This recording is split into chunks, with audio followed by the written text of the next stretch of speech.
Prešernov dan je osrednji slovenski kulturni praznik, ki ga praznujemo 8. februarja ob obletnici smrti največjega slovenskega pesnika Franceta Prešerna. Na Bledu ga vsako leto obeležimo pred Prešernovim spomenikom ob Zdraviliškem parku.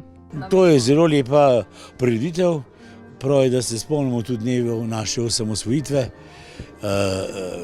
Prešern je to že zdavnaj nakazal in nam je uspelo 120 let po njegovem rojstvu do tega priti, mislim, da je velika stvar in da se tega premalo zavedamo.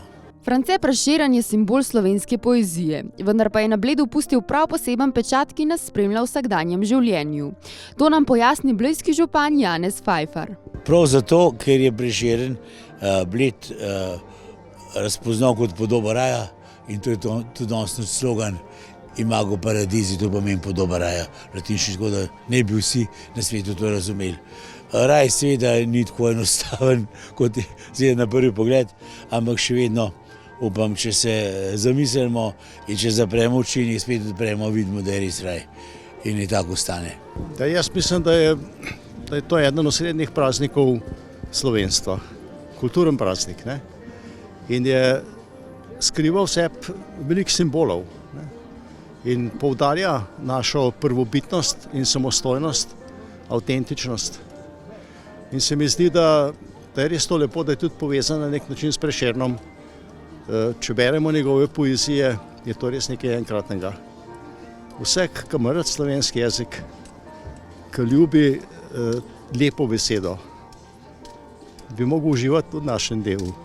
Vsako leto območno združenje veteranov vojne za Slovenijo Zgornja Gorenjska in območno združenje slovenskih častnikov Radovljica organizirata tradicionalni pohod spomina in prijateljstva iz Radovljice preko Bleda do Vrbe.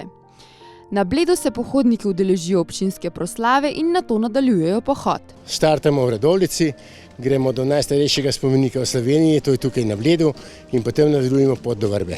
Letos so obeležili že 18. pohod. Kot pravi predsednik območnega združenja slovenskih častnikov Radovljica, pohod organizirajo, ker so ponosni na svojo državo. Veliko damo tudi na kulturo in naš kulturni praznik je tudi veteranski praznik. Udeleženci so pa iz cele Slovenije. Zakaj se udeležujete tega pohoda? Prvo zaradi pomembnosti pisatelja, drugo fest družba je, pa malo človek, da se razgiba, pa okolica, pa narava, ker je lepota res čudovita. Ko ne znamo ceniti, pa jo ne čujemo. Kolikokrat pa ste se ga že udeležili? 7-krat. Iz Kočevja pa prihajamo organizirano. V eni od svojih pesnitev je Prešeren o Bledu zapisal naslednji vers. Dežela Kranjska nima lepšega kraja, ko je z okolišno ta podoba raja.